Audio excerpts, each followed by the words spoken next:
영화 기생충 아마 여러분 다 보셨을 겁니다. 워낙 유명한 영화라서. 지난 2020년 골든 글로브 외국어 영화상을 수상할 때 그때 봉준호 감독이 이런 말을 했습니다. 1인치밖에 되지 않는 자막의 장벽을 뛰어넘으면 여러분들이 훨씬 더 많은 영화를 즐길 수 있습니다. 저는 그 얘기 들으면서 서양 사람들에게 1인치의 장벽 뛰어넘는 거 쉬운 일이 아니다 이런 생각이 들었어요. 우리는 어려서부터 극장에 가면은 주로 이제 외국 영화들, 할리우드 영화들이 많잖아요. 대부분 영화들을 자막으로 보지 않았습니까? 이제 배우들의 생생한 목소리를 원음으로 들으면서 자막을 읽으면서 이제 그 뜻을 이해하는데 익숙해져 있어요. 그런데 제가 이제 독일에 가서 보니까 모든 외국 영화가 전부 다 독일어로 더빙이 돼서 나옵니다. 그러니까 독일어 성우가 그 배우가 할 말을 이제 다 하는 거예요. 근데 같은 뭐 프랑스 영화나 또는 미국 영화나 뭐 이런 같은 서양 사람들이 독일어 하는 건 게 자연스럽게 느껴지는데 거기에 뭐 아시아 배우가 나와서 독일어를 막 하는 그게 어색하게 생각이 되더라고요. 마치 아주 오래전에 우즈벡에 갔을 때 한참 그 우즈벡의 주몽이 유행을 했습니다. 그래서 어느 집 방문했는데 TV를 켜놓고 있는데 주몽이 나오는데 그 주몽 배우가 송일국 씨잖아요. 송일국 씨가 우즈벡어로 막 하는데 그게 좀 어색하게 보이더라고요. 현장감이 좀 떨어진다는 그런 느낌이 왔습니다. 그러고 보면은 우리처럼 이렇게 자막에 익숙해진 사람들은 훨씬 다양한 외국 영화를 현장감 있게 즐길 수가 있는 것 같아요.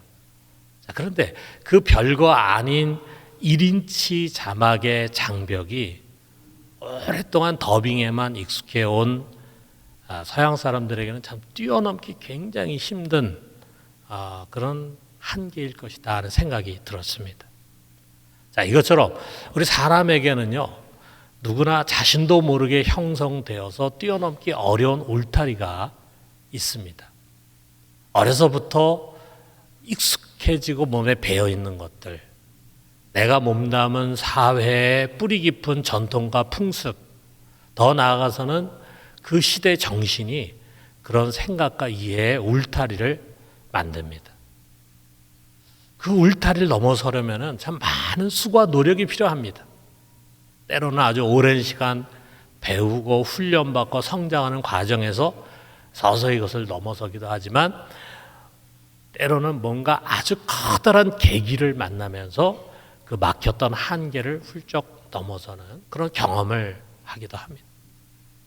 그렇게 해서 이제 그 한계를 뛰어넘어서 보다 더 넓은 세계로 나아가는 성장을 경험한 사람들은요, 바울이 한 말을 이해하게 될 거예요. 고린도전서 13장 11절에 내가 어렸을 때는 말하는 것이 어린아이와 같고 깨닫는 것이 어린아이와 같고 생각하는 것이 어린아이와 같다가 장성한 사람이 되어서는 어린아이를 버렸노라. 우리가 다 누구나 경험하는 그런 일이지만 어린아이의 틀을 벗어버리고 어른이 된 뒤에 뒤돌아보면은 과거 자신의 생각이 참 얼마나 협소했는가, 때는 얼마나 참 유치했는가, 얼마나 막혀 있었는가, 이런 거를 이제 보게 됩니다. 우리 신앙 안에서도 마찬가지인 것 같아요. 자, 어떤 분이 저에게 한 번은 이런 얘기를 했습니다. 자, 이전 교회를 다니면서 오랫동안 이원론적인 신앙에 젖어 있었다는 거죠. 성과 속을 나누고 교회와 세상을 분리하고 교회 생활이 신앙 생활의 전부인 것처럼 하면서 살아왔다는 거예요. 그런데 이제 우리 교회로 와서 말씀을 듣고 배우면서 서서히 통전적인 신앙에 스며들었다. 그래서 직장과 사회와 세계를 보는 눈이 달라졌다는 거죠. 그리고 난 다음에 자기 과거를 돌아보니까 그때는 정말 무엇이 문제인지도 잘 몰랐는데 이제는 그것이 보인다는 것입니다. 저 역시 마찬가지였습니다. 신학대학원 처음 입학하면서 문을 두드릴 때 저는 그저 이원론적인 사고에 사로잡힌 열정적인 기도 청년에 불과했어요. 근데 신학을 배우면서 또 독일에서 유학을 하면서 몇 차례 껍질이 벗겨지는 그런 경험을 했습니다. 저에게 많은 자극을 준 교수들도 있었고 한 번도 본 적은 없지만 그들의 저술을 통해서 저를 지도한 세계적인 신학자들이 있었습니다. 그들이 저의 이 사고의 지평을 열어줬어요. 그리고 나서 그 옛날 젊은 시절의 저 자신을 생각해 보면은 정말 열정으로 가득 차 있었지만 제가 얼마나 자기 아집에 사로잡혀 있었는가 하는 것을 보게 됩니다. 이상하게도 사람은요, 아는 것이 적을수록 자신이 알고 있는 것이 전부라는 착각을 갖기가 쉽습니다. 그래서 그것과는 조금 다른 이야기를 들으면은 틀린 것이다, 이렇게 속단하고 귀를 닫습니다. 사람이 한번 이 굳어진 생각의 틀을 벗어난다는 게 얼마나 어려운지 몰라요. 이것은 성령 충만한 신앙인들에게도 마찬가지입니다. 우리 보통 18세기, 19세기 유럽과 미국의 소위 청교도 영성가들이, 유명한 영성가들이 있습니다. 그 중에 아주 설교도 굉장히 탁월하신 그런 분들이 있고 신학적 깊이가 있는 분들도 있는데, 그런 분들 중에는요, 인종차별과 성차별을 당연시했던 사람들이 많이 있어요. 그 당시 시대 정신의 한계를 벗어난다는 게 어려웠다는 거죠. 그들만이 아닙니다. 여러분, 예루살렘 교회를 생각해 봐요. 우리 예루살렘 교회 그러면, 초대교회 그러면은 2000년 기독교 역사의 모든 교회들이 돌아가고 싶은 가장 모범적인 교회, 성령 충만한 교회로 생각하잖아요. 성도들이 자신이 소유하고 있는 것을 서로 나누고, 그래서 핍절한 사람이 없었던 가장 이상적인 교회 아닙니까? 그런 완벽해 보이는 교회임에도 불구하고 그들의 생각 속에 넘기 힘든 한계가 있었어요. 그래서 말로 표현한다면 이런 거예요. 이 구원과 성령의 부어주심은 하나님께서 특별히 택한 우리 유대인들만을 위한 것이다. 그 당시에 그들이 다 그렇게 생각하고 있었습니다. 그게 골수 바리새인들만의 생각이 아니었어요. 베드로를 비롯한 12 사도들의 생각이었습니다. 여러분, 예수님이 승천하기 전에 제자들에게 분명히 말씀하셨잖아요. 사도행전 1장 8절에 유명한 이 말씀 보면, 오직 성령이 너에게 임하시면 너희가 권능을 받고 예루살렘과 온 유대와 사마리아 땅끝까지 이르러 내 증인이 되리라 하시니라 그랬잖아요. 여기 분명히 예루살렘과 유대와 사마리아뿐만 아니라 땅끝까지. 근데 그 땅끝까지는 아직 그들의 가슴으로 이해된 말씀이 아니었어요. 그들은 아직 이 구약의 틀에서 벗어나지를 못했습니다. 그래서 때가 되었을 때 성령께서 이 꽉 막힌 사고를 좀 뚫어야 되겠다. 성령이 이들을 통해서 일을 하는데 이들이 이 꽉 막힌 사고를 갖고 있으니까 한 발 앞으로 전진이 안 되는 거예요, 복음이. 그래서 그것을 뚫기 위해서 교회의 대표격이라고 할 수 있는 사도 베드로를 부르셨어요. 그리고 먼저 고넬료라고 하는, 백부장 고넬료라고 하는 이방인에게 천사를 보내가지고 요바에 있는 베드로를 집으로 초청해라 라고 명하셨어요. 그래서 고넬료가 자기 밑에 있는 두 사람을 이제 베드로를 만나기 위해서 요바로 보냈습니다. 자, 그들이 이 요바라고 하는 도시에 이제 가까이 왔을 즈음에 마침 베드로는 그가 머물고 있던 시몬의 집 지붕에 이제 기도하러 올라갔습니다. 아마 식사 시간이 가까웠던 때인 것 같아요. 좀 허기가 졌겠죠. 그런데 기도하는 가운데 갑자기 하늘이 열리면서 커다란 그릇이 하나 내려오는 환상을 보게 됐어요. 큰 그릇이니까 광주리 같은 그런 그릇이었겠죠. 거기에 보자기가 있는데 그 보자기 안에는 구약의 율법에서 금한 부정한 음식들이 잔뜩 들어있는 거예요.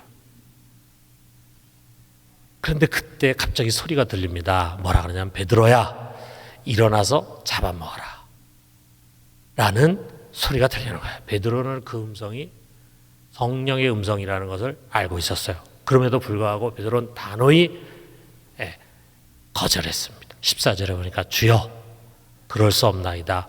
속되고 깨끗하지 아니한 것을 내가 결코 먹지 아니하였나이다. 유대인이라면 어려서부터 이런 부정한 음식은 가까이도 하지 않았습니다. 만지기만 해도 부정 타는 거예요. 그러니까 이런 음식을 먹을 수가 없죠. 뭐 대표적으로 예를 들면 돼지고기 같은 그런 음식은 입에 댄 적도 없는 사람들이 유대인들이에요. 그런데 지금 온갖 그런 부정한 음식들이 담겨있는 광주를 보면서 잡아먹으라. 그러니까 난 그럴 수 없습니다 라고 말하는 거죠. 그랬을 때 다시 음성이 들립니다. 15절에 보니까 하나님께서 깨끗하게 하신 것을 내가 속되다 하지 마라. 하나님이 그것을 깨끗하게 하셨다. 그것은 더 이상 부정한 것이 아니다. 그래서 네가 속되다고 말하지 마라 라고 하는 말이에요. 그러면서 먹어 라고 하는 것을 3번이나 강조를 했습니다. 자, 이런 환상이 이제 3번씩이나 반복이 된 거예요. 왜 3번씩이나 반복했겠습니까? 그만큼 베드로 속에 어려서부터 교육되고 형성된 사고의 틀이라는 것이 결코 쉽게 깨질 수 없는 아주 견고한 것이었음을 보여주는 거예요. 그게 베드로에게만이 아니라 모든 그 당시 유대인들 그리고 예수를 믿는 유대 그리스도인들에게 다 동일했어요. 그리고 그 뒤로 베드로는 성령의 지시대로 자기를 찾아온 사람들, 고넬료가 보낸 사람들을 따라갔습니다. 그리고 베드로의 집에 들어갔어요. 고넬료의 집에 들어갔어요. 여러분 유대인들이 이방인 집에 들어가는 것은 종교적으로 엄격하게 금하고 있어요. 정말 성령께서 강권하지 않으면요, 베드로는 고넬료의 집에 들어가지 않습니다. 거기에 잘못 들어갔다가는 다른 유대인들에게 큰 비난의 대상이 될 수가 있어요. 그런데 성령이 강권하는 거예요. 그러니까 순종하고 거기 들어갔어요. 들어가서 보니까 고넬료라고 하는 사람 비롯해가지고 그의 가족들, 그의 권속들, 그리고 그의 종들이 다 앉아서 말씀을 사모하면서 기다리고 있는 거예요. 베드로가 그들에게 예수 복음을 전했습니다. 그런데 놀라운 일이 일어났는데 그들이 복음의 말씀을 듣는 가운데 갑자기 성령이 강력하게 임하는 거예요. 베드로는 그것을 너무나 잘 알고 있죠. 오순절날 그들이 경험한 것과 똑같은 현상이 거기서 나타나고 있는 거예요. 이것은 성령이 임한 것이 아니면 이런 일이 있을 수가 없어요. 이 모습 보면서 베드로는 더 이상 주저하지 않고 그들에게 즉시 세례를 베풀었습니다. 불과 몇 시간 전만 해도 이건 상상할 수 없는 일이죠. 이방인의 집에도 들어가지 않을 뿐만 아니라 이방인과 교제하지도 않을 뿐만 아니라 이방인들에게 이 세례를 베푼다는 것은 상상할 수 없는 일이었어요. 그런데 성령의 강권하심 가운데 베드로 속에 오랫동안 그것이 옳다고 생각됐던 그것이 무너졌습니다. 베드로는 비로소 이방인에게도 구원의 은혜가 열려져 있음을 깨닫게 됐어요. 그리고 이 베드로의 경험은 베드로가 와가지고 자기에게 일어난 일들을 이야기하지 않았겠습니까? 그것은 예루살렘 교회에 엄청난 파장을 일으켰습니다. 그 말을 듣고 어떤 유대인들이 용기를 내가지고 자기 주변의 이방인에게 복음을 전했어요. 그런데 그가 예수님 앞에 꼬꾸라지는 거예요. 좀 더 용기 있는 사람들은 유대 지경을 넘어가지고 안디옥이라고 하는 곳에 가가지고 예수 복음을 전했는데 거기에 수많은 사람들이 예수님을 영접하고 믿음을 갖겠다고 고백하는데 성령을 그들이 체험하게 되는 거예요. 그러면서 마침내 선교의 전초 기지인 최초의 이방인 교회인 안디옥 교회가 세워지게 된 것입니다. 여러분, 이처럼 예루살렘 교회는요, 예수를 믿음에도 불구하고 성령을 체험했음에도 불구하고 오랜 시간 우리 유대인, 우리 이스라엘이라고 한 울타리에 갇혀 있었습니다. 그 울타리 밖에 이방인들은 교제의 대상도 아니고 더더구나 전도나 선교의 대상이 아니었어요. 그들은 그렇게 생각하지 않았어요. 예루살렘의 교우들이 얼마나 열심히 전도했습니까? 그렇기 때문에 안 믿던 유대인들이 하루에 3,000명도 주님 앞에 돌아오고 5,000명도 돌아오는 역사들이 막 일어났잖아요. 열심히 전도했잖아요. 그러나 이방인들에게는 절대로 전하지 않았어요. 그들이 전도의 대상을 생각하지 않았어요. 그런데 성령께서 바로 이 우리라고 하는 울타리를 부서뜨리신 것입니다. 그때부터 이 복음은 유대인의 울타리를 넘어서 이방인에게 전달되기 시작한 것이었어요. 여러분, 이것은 예루살렘 교회만의 문제가 아니었습니다. 훗날에 유럽이 복음화가 됩니다. 유럽이 복음화가 된 다음에 이 복음은요, 수백 년, 어느 지역은 1000년에 이르기까지 유럽 안에만 머물러 있었어요. 오랜 기간 동안 유럽에 있는 사람들은 기독교화 되었습니다. 그러다 보니까 마치 기독교는 유럽의 것처럼 생각이 됐어요. 그래서 여러분, 우리가 성화를 보면은 예수님 십자가에 못 박히고 있는 골고다 장면에 전부 다 중세 옷을 입고 있어. 중세 유럽의 옷을 입고 있어요. 사실 말이 안 되잖아요. 그만큼 유럽이 기독교화되고 기독교는 유럽의 것이라고 아예 생각하게 됐어요. 그렇기 때문에 유럽 이외의 곳에 선교할 필요성을 느끼지를 못했습니다. 자, 종교 개혁이 일어났죠. 그런데 개신교 역시 선교에는 관심이 없었습니다. 유럽 안에 그동안에 카톨릭의 잘못된 교리를 갖고 잘못된 믿음을 갖고 있는 사람들에게 바른 복음을 전해서 그래서 그들이 바른 신앙을 갖게 해야 된다. 그래서 기독교 교세를 확장하는 데 초점을 맞췄을 뿐이에요. 자, 이제 시간이 지나면서 신대륙이 발견이 되고 유럽에 있는 여러 나라들이 경쟁적으로 식민 정복에 열을 올리면서 유럽 밖의 세계에 대한 관심이 점증하게 되는 거죠. 그러나 유럽인들 대부분이 아주 제국주의적인 사고방식 갖고 있고 또 몰려든 수많은 노예들로 인해서 노예 제도가 보편화됐습니다. 그런 가운데 유럽은요, 아시아인이나 아프리카인에 대한 인종차별에 깊이 물들어 있었어요. 그러다 보니까 교회 역시 이런 시대 정신의 한계를 넘어서지 못해 그래서 이런 아시아인이나 아프리카인들을 전도와 선교의 대상으로 하는 일에 굉장히 소극적이었습니다. 굉장한 인종적인 우월감을 갖고 있는 거죠. 교인들 역시. 자, 그러나 그런 가운데서도 그 한계를 뛰어넘는 사람들이 여기저기서 일어났습니다. 먼저 독일 경건주의를 이어간 진젠도르프라고 하는 사람과 그의 헤른후트 공동체가 있는데 여기서 1732년 18세기 초잖아요. 그때 선교사를 파송하기 시작합니다. 그래가지고 226명의 많은 선교사를 파송했어요. 어떻게 보면 우리 선교 역사에서 근대 선교 역사에 있어서 가장 획기적인 사건이라 할 수 있어요. 그 다음에 선교의 아버지라고 불리우는 사람이 있는데 그가 윌리엄 캐리입니다. 그는 영국 침례교회 연합회에서 이렇게 말했어요. 하나님으로부터 위대한 것을 기대하라. 하나님을 위해 위대한 것을 시도하라. 이런 유명한 말을 남기고 18세기 후반 1793년에 인도 선교사로 떠났습니다. 이런 사람들이 정말 선교의 선구자들이죠. 이들 선구자들의 자극은 교회로 하여금 점차로 우리라고 하는 울타리를 넘어서게 했고 마침내 19세기 위대한 선교의 시대가 열리도록 한 것입니다.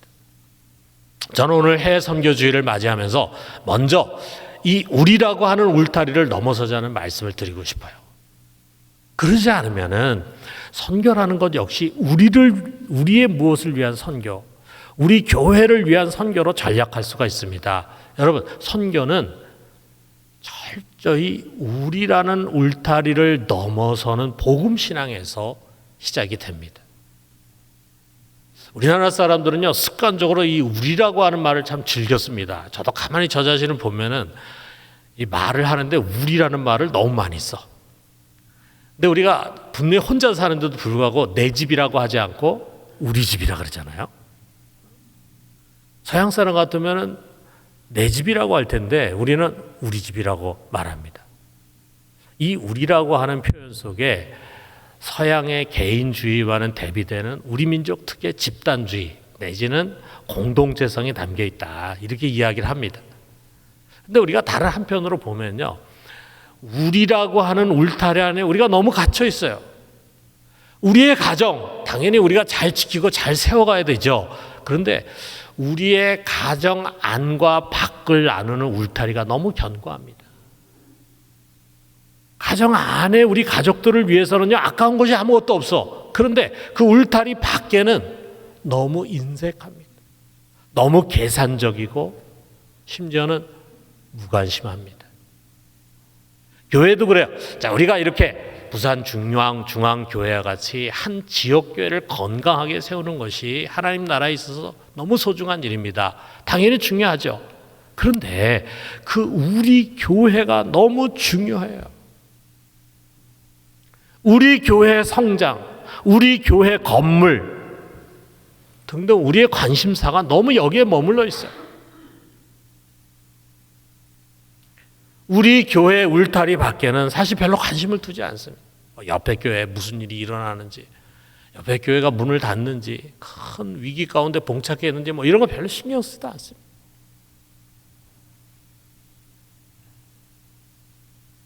우리가 이것을 흔히 개교회주의다라는 부정적인 말로 표현하는데 실제로 우리 한국 교회는요, 너무 개교회주의적입니다. 대형 교회들이 작은 교회에서 무엇을 한다 이렇게 얘기하지만 어떻게 보면 대형 교회가 될수록 너무 개교회주의적으로 돼요. 여러분, 우리 민족, 우리나라 중요하죠. 특별히 우리는 단일 민족이다 보니까 민족적 자긍심도 강하고 애국심도 강합니다. 그런데 그 우리라고 한 울타리 안에 갇혀서 주변에 있는 나라들 또 지구촌의 현실에 무심해진다면요, 우리는 아주 불건전한 민족주의에 경도되기 쉽습니다. 여러분, 나라가 약하고 그리고 가난할 때는요, 민족주의라는 게 필요해요. 그러나 이제 우리처럼 강한 나라가 되고 선진국이 되면은요, 민족주의 위험할 수 있습니다. 여러분, 우리를 구원한 이 복음은 우리의 것이 아닙니다. 나와 우리의 무엇을 위한 것이 아닙니다. 이것은 결국 우리 안에만 머물러 있어서는 안 됩니다. 그러면 내게 이 복음이라고 하는 최고의 선물을 주신 하나님 아버지의 뜻을 거스르는 것입니다. 이 복음은요, 마치 우리 달란트 비유에 나오는 것처럼 우리에게 주어진 가장 소중한 달란트예요. 우리는 이것을 사용해야 합니다. 나를 구원한 그 복음 반드시 우리의 이웃에게 흘러 들어가서 그들을 구원하고 그에게 축복이 되는 것이 돼야 합니다. 그리고 그 이웃이라고 하는 것은 우리 교회 주변에 있는 이 지역 이웃뿐만이 아니라 우리 나라 이웃뿐만이 아니라 우리 지역과 민족이라는 울타리를 벗어난 지구촌의 모든 이웃을 가리키는 것입니다. 여러분, 세계에는 아직 복음이 닿지 않는 곳이 많이 있습니다. 제대로 된 교회나 또는 신학교가 없이 그저 소수의 그리스도인들이 외롭고 힘들게 사투하는 그런 곳이 많이 있습니다. 그 지역을 오랫동안 지배한 종교에 눌려 있고 그래서 구원과는 상관없이 죽어가는 사람들이 허다한 그런 지역들이 너무도 많습니다. 여러분, 우리의 신앙이 우리라고 하는 울타리를 넘어서 세계로 나아가도록 합시다. 먼저 그들이 처한 비참한 영적인 상황을 볼 수 있어야 합니다. 우리를 향해서 제발 이리로 건너와 우리를 도와주십시오 라고 하는 그들의 간곡한 호소를 들을 수 있어야 합니다. 그렇기 때문에 여러분, 우리 교회는요, 필요한 지역에 더 많은 선교사를 파송해야 합니다. 저는 우리 교회의 역량이 더 많은 선교사를 파송할 수 있다고 생각합니다. 더 많은 선교사들과 협력해야 합니다. 아울러 우리 더 많은 교우들이 선교지를 직접 방문해야 합니다. 그래서 선교의 실체를 경험하고 공감할 수 있어야 합니다. 그래야 우리 선교라는 것이 추상적으로 생각되지 않아요. 감사한 것은 우리 교회는 그동안 여러 차례 매년 해외 봉사를 갔습니다. 그래서 아마 해외 봉사에 참여한 교인들의 비중을 우리가 계산하면은 뭐 그 어떤 교회보다도 참여한 교인들의 비중이 클 것입니다. 지난 3년 동안은 우리가 해외 봉사를 못 갔지만 이제 내년부터는 해외 봉사 가고, 여러분 가지 못하신 분들은 꼭 참여해서 선교라는 게 이런 거구나, 가 보면 선교의 중요성을 실감하게 되고 기꺼이 동참하고자 하는 마음을 갖게 되고, 여러분이 선교를 위한 기도가 정말 실감나는 기도가 될 것입니다. 아울러 그들의 육신을 돌아보는 것이 필요합니다. 선교지의 사람들은 대체로 가난한 사람들입니다. 절대 빈곤층도 많습니다. 그래서 우리 교회는 그동안 선교사들을 통해서 단순 복음 전도뿐만이 아니라 현지인들의 필요에 민감하게 반응해 왔어요. 그래서 해외 선교가 구제 활동의 중요한 통로가 되어 왔습니다. 우리 사회선교위원회도 있는데, 사회선교에서는 우리 교회 내 어려운 분들이나 또는 우리 주변의 이웃의 또는 우리나라 안에 어려운 분들을 돕는 일을 했지만, 해외 선교를 통해서 우리가 멀리 있는 지구촌의 어려운 분들, 선교 지역의 어려운 분들을 돕는 일에 적극적으로 해왔습니다. 여러분, 우리가 만일 선교에 대해서 이처럼 폭넓은 시각을 갖는다면은 해외 선교를 통해서 우리가 해야 할 일들은 정말 많을 것입니다. 사랑하는 성도 여러분, 이제 우리라고 하는 그 울타리를 좀 뛰어넘읍시다. 우리의 자녀, 우리 가정, 우리 교회, 우리나라의 문제에만 매달리지 말고 눈을 들어서 지구촌의 이웃을 같이 봅시다. 이들의 영적인 필요와 물질적인 필요를 함께 채워가면서 우리 하나님을 위해서 큰 일들을 이루어가도록 합시다. 2023년에도 변함없이 이 위대한 선교 사역에 동참하는 우리 모두가 되기를 주님의 이름으로 축원합니다.